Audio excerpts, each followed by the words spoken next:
Buenos días, vamos a contar la historia de la contabilidad, sus funciones y beneficios.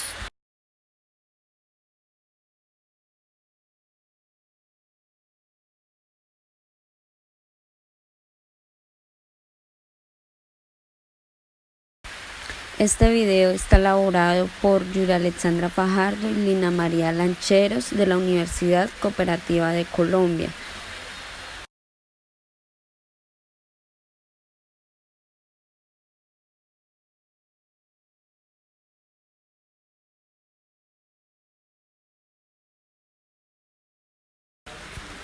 Empezaremos contando la importancia de la evolución contable. Para la evolución contable es muy importante los procesos sociales con relaciones sociales, económicas y culturales.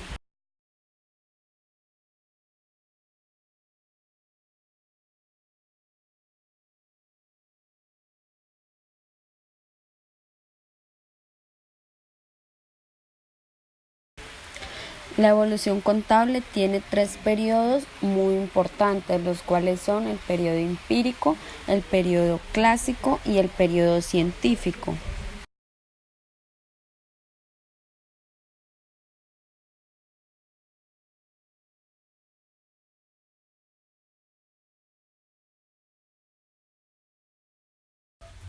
El periodo empírico abarca desde las civilizaciones más antiguas hasta la Edad Media en el año 1202. Abarca desde las primeras prácticas del hombre, se dieron en un periodo de cosas simples y surgen por la necesidad que tiene el hombre para controlar su economía. A medida de que las cosas se complican, la memoria dejó de ser útil y nacen escritos en mármol, papiros, entre otros.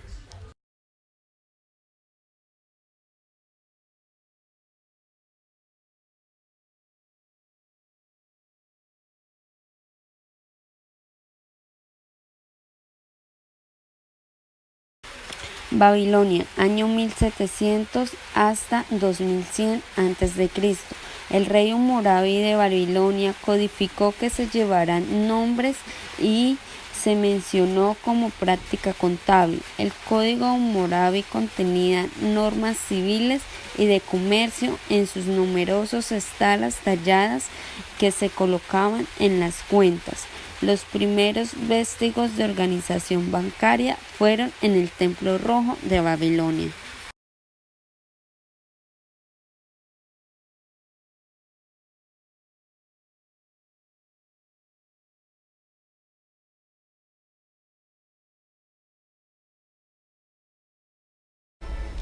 En Sumeria del año 6000 a.C. existieron elementos necesarios para asegurar la existencia de la actividad contable.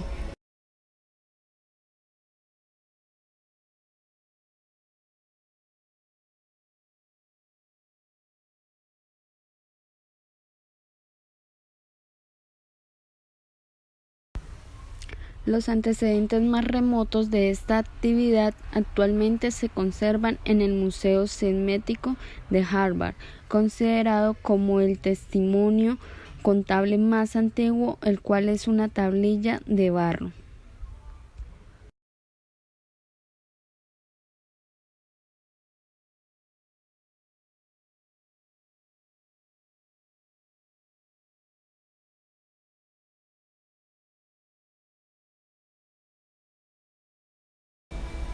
En Grecia, 500 años antes de Cristo, imponían leyes a los comerciantes para anotar las operaciones realizadas y asimismo llevar una contabilidad.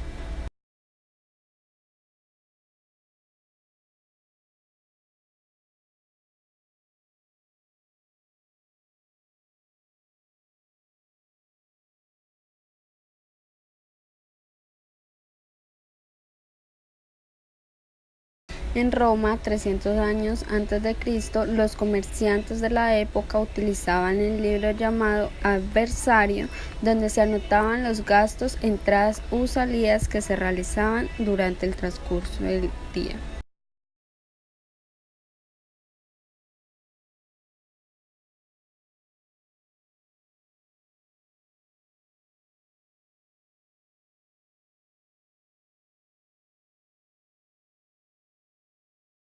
En esta época existió una sociedad que fue símbolo del esclavismo debido a la existencia de ejércitos poderosos que inundaron su estado de oro y esclavos, sociedad romana, en donde provienen hechos económicos relacionados con la contabilidad, ya que existieron diferentes libros, el Adversaria, en donde registraron los ingresos y gastos diarios, el Codes, en donde los ingresos se colocaban en la columna Acceptum y en la otra columna los gastos, Expensum, que producía finalmente el estado de caja Arca.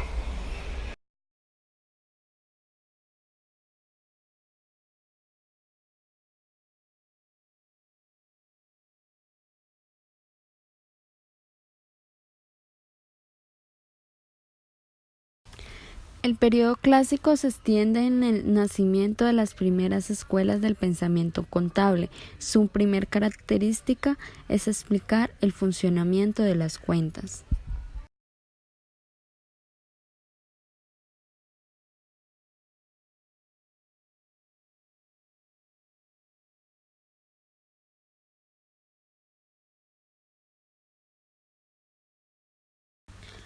Luca Pacioli, 1494 a 1994, era un monje franciscano de la orden, matemático y su impulso en materias contables mientras era tutor de un famoso mercader de Venecia.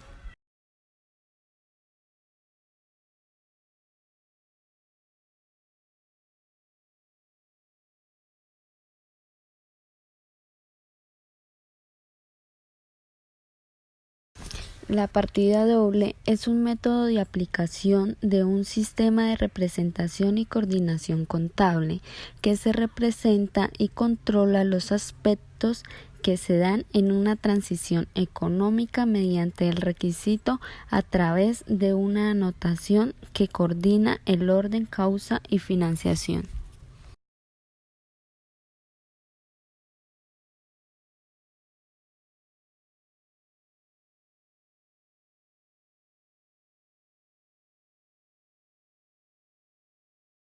El sistema de la partida doble se asemeja en una balanza, ya que tiene que estar en iguales condiciones. Para estar en equilibrio se deben tener en cuenta dos aspectos, el deber y el haber. El deber es debitar y el haber es acreditar. El deber es lo que deben y el haber es lo que le deben.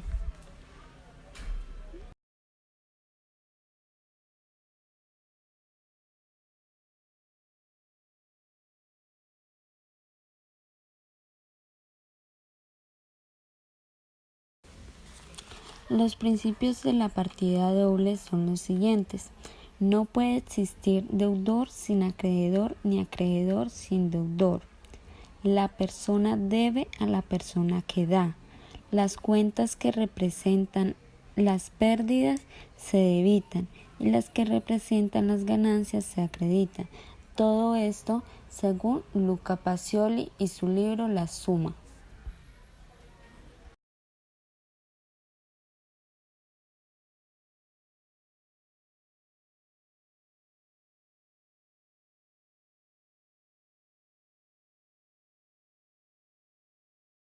El periodo clásico tiene 5 escuelas, las cuales son la escuela contista, la escuela lombarda, la escuela personalista, la escuela materialista y la escuela haciendalista, las cuales vamos a explicar paso a paso más adelante.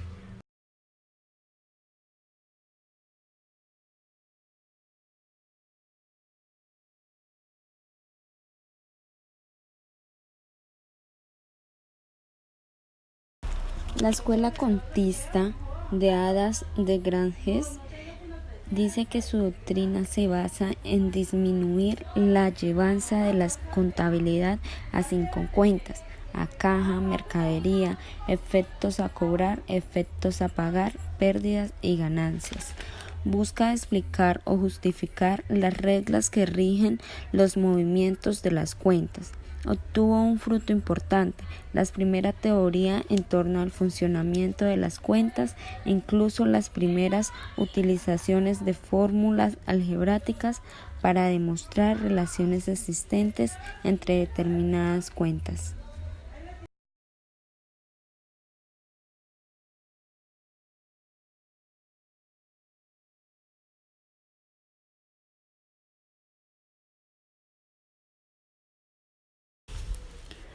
Dentro de la escuela contista nace la teoría del propietario, el cual aira el entorno de la participación de Urfas Stephens, lo cual expuso las siguientes reglas de funcionamiento de las cuentas.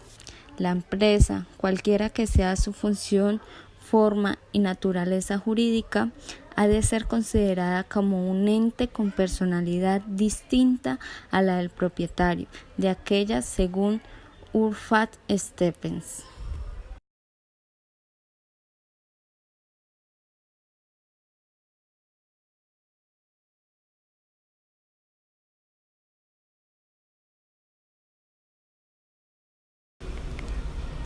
Francesco Villa es el principal representante de la escuela lombarda. Según Francesco, la contabilidad debe ser considerada como un complejo de nociones económicas administrativas aplicadas al arte de llevar las cuentas. Especialmente se debe a esta escuela la separación entre tendurías de libros, por un lado, y los principios económicos administrativos que rigen el arte de llevar las cuentas, por otro, además de su decidida vinculación con conceptos económicos.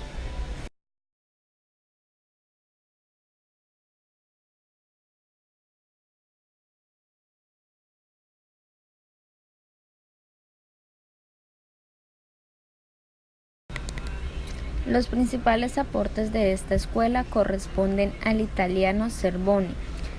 A finales del siglo pasado, su planteamiento gira en torno a dos puntos básicos. Los fundamentos conceptuales de las disciplinas contables se apoyan en relaciones jurídicas entre las personas intervinientes en la administración del patrimonio de la empresa. Por otra parte, el carácter económico de la contabilidad, a la que sitúan prácticamente al frente de la economía de la empresa, abarcando la totalidad o al menos una buena parte de la actividad empresarial. En cuanto al primero de estos puntos, para Zerboni la contabilidad es la doctrina de las responsabilidades jurídicas que se establecen entre las personas que participan en la administración del patrimonio de las empresas.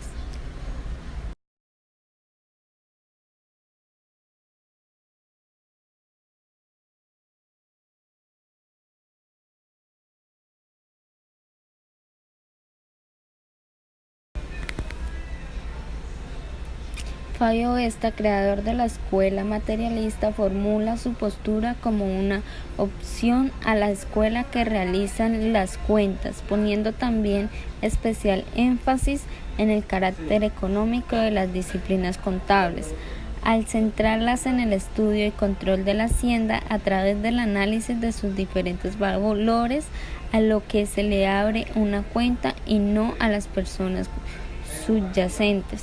Vesta distingue tres fases en la administración hacendal: gestión, dirección y control. Las funciones de la contabilidad se refieren a esta última etapa por ser su característica el control de la riqueza haciendal.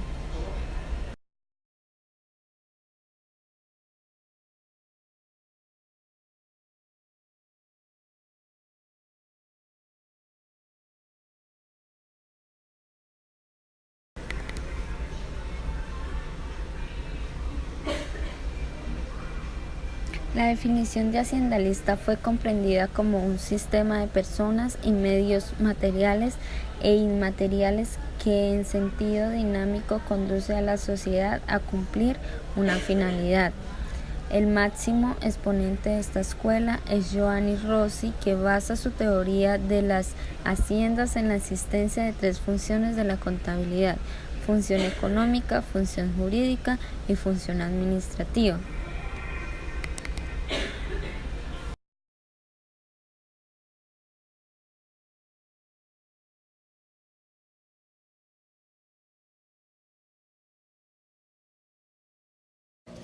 A continuación, la escuela clásica.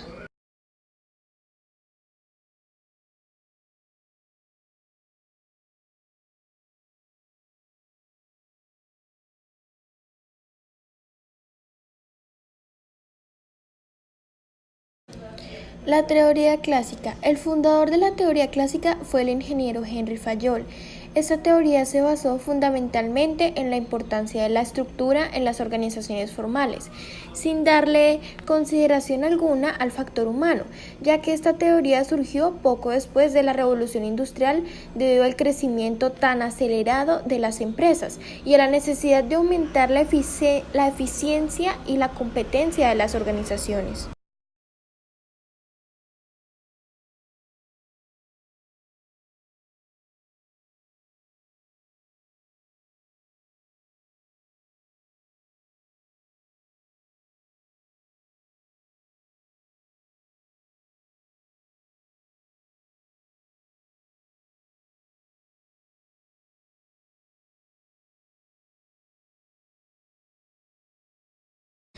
Esta escuela se caracterizó principalmente por estudiar el comportamiento gerencial mediante un progreso de jerarquización y sistematización, el cual establecía los elementos y principios generales que debe seguir el administrador en su actividad.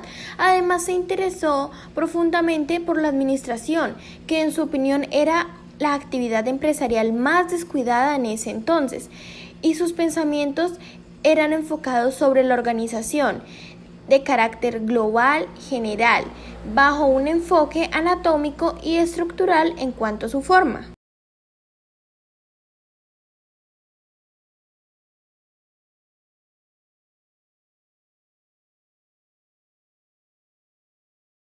Representantes.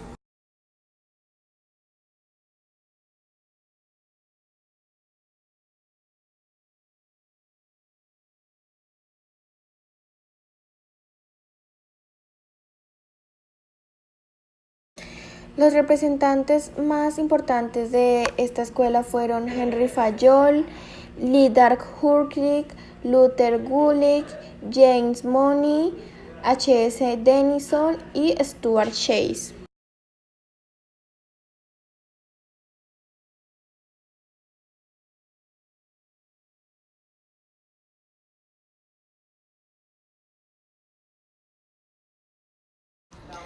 Ahora bien, un ejemplo muy claro que tenemos son los restaurantes de comida rápida de Burger King. ¿Qué conceptos de la administración científica puede identificar en el proceso de manufactura y qué características principales puede notar que apoya la teoría de Deming? Bueno, en este como nosotros restaurantes de comida rápida se utilizan los principios de las teorías clásicas, las cuales ya hemos mencionado, ya que los empleados realizan trabajos especializados, rutinarios y fáciles de aprender, lo que hace que sean aprendidos rápidos y fáciles. Además, los administradores aprenden el negocio realizando todas las tareas y trabajos que realizan sus supervisadores, practicando la formación funcional. Sin embargo, los trabajadores de Burger King no reciben muchos beneficios o incentivos de trabajos terminados, pero igualmente en Burger King el esfuerzo de los clientes para que salgan 100% satisfechos tanto como sus productos como sus servicios es aquí donde aplican los principios de Deming. Por ejemplo, uno de los slogans es pídelo de tu manera. Esta filosofía de hacerlo lo que sea con tal de satisfacer a los clientes es la idea central de las teorías de calidad.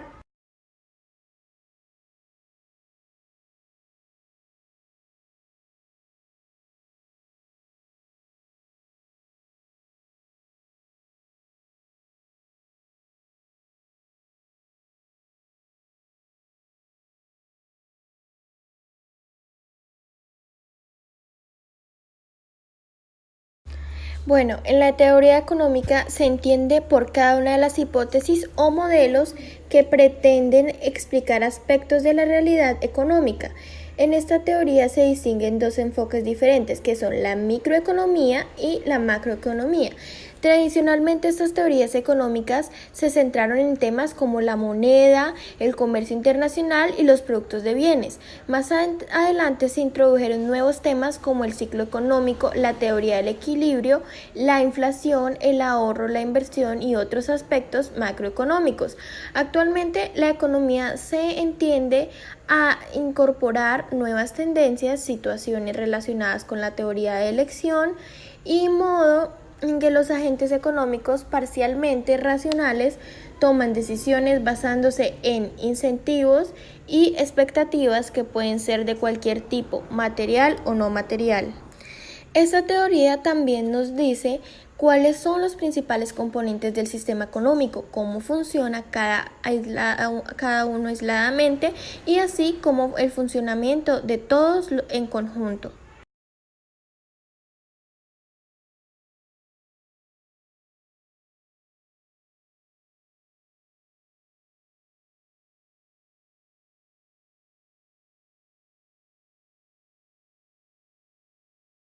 Las características de esta teoría son el mercantilismo, que es la cantidad de riqueza que tiene el país dependiendo de su oro y su plata atesorada. Esto se debe dependiendo de la exportación y es necesario impulsar las manufactureras. La fisiocracia, que es la riqueza de un estado donde hay que buscarla en la naturaleza.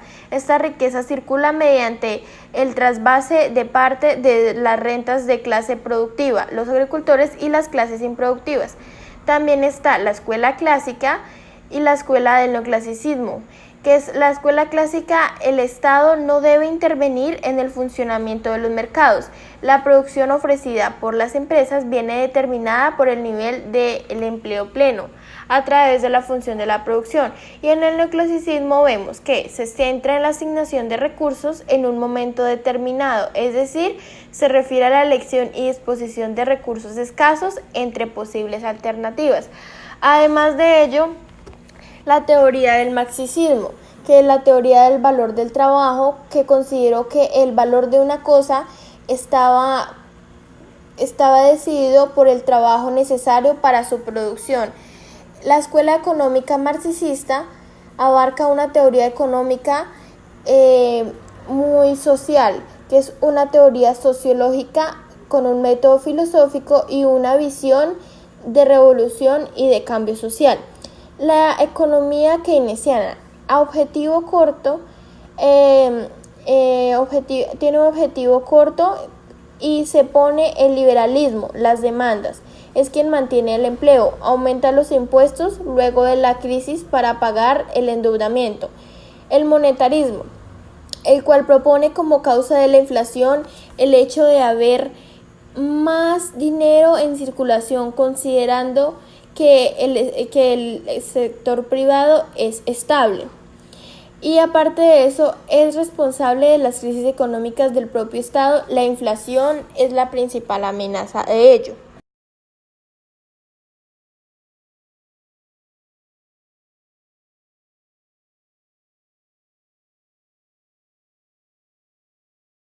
A continuación veremos los representantes de la teoría económica.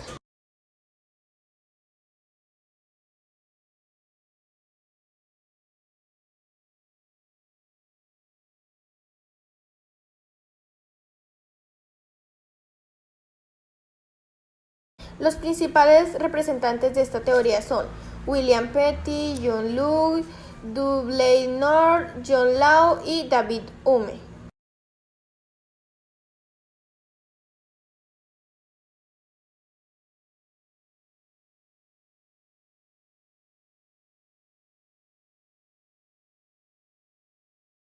Un ejemplo muy claro es el modelo económico de una red de telefonía celular.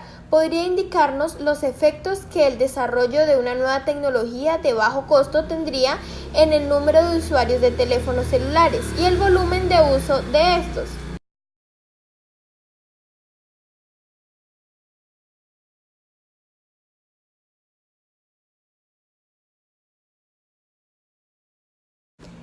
A continuación, la teoría científica.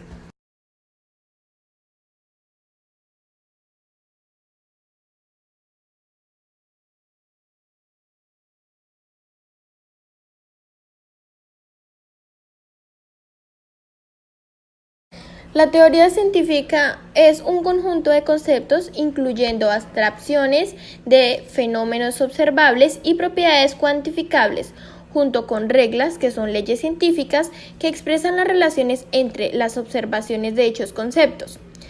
Una teoría científica se construye para ajustarse a los datos empíricos disponibles sobre dichas observaciones y se propone como un principio o un conjunto de principios para explicar una clase de fenómenos.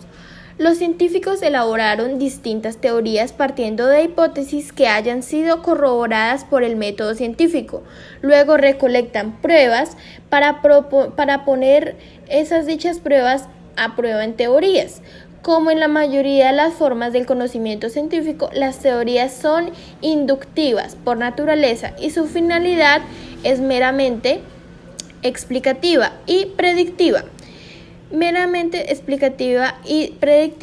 Y por lo tanto la fuerza de una teoría científica se relaciona en la cantidad de fenómenos que puede explicar, los cuales son medidos por la capacidad que tiene dicha teoría para hacer predicciones falsables respecto a dichos fenómenos que tiende a explicar.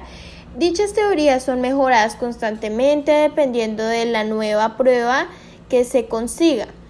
Por eso las teorías mejoran con el tiempo, porque los científicos utilizan teorías como fundamento para obtener conocimiento científico, pero también para motivos técnicos, tecnológicos o médicos.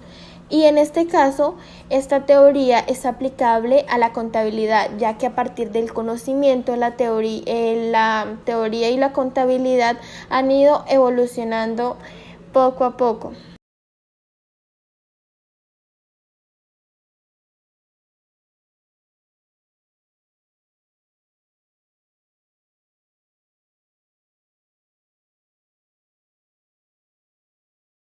Las características principales son los salarios altos y bajos costos de producción.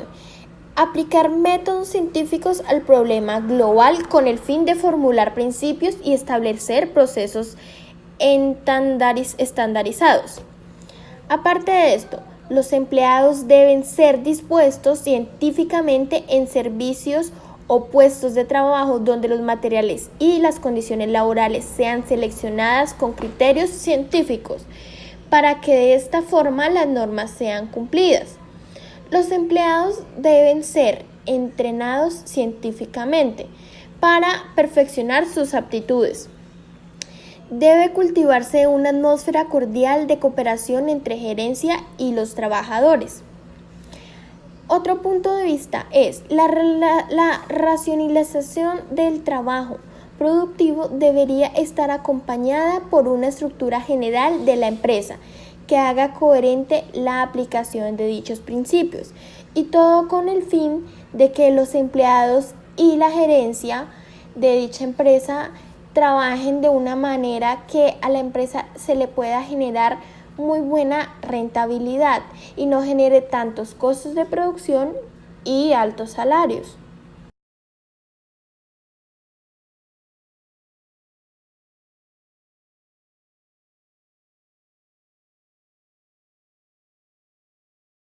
A continuación, daremos a conocer los principales representantes de esta teoría.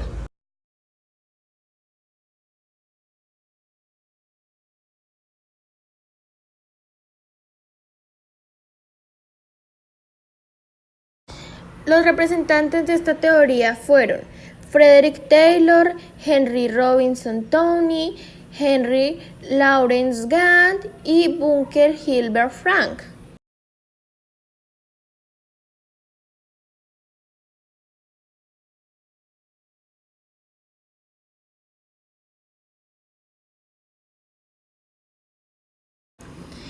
Un ejemplo muy claro para esta teoría es Kentucky Fried Chicken o KFC.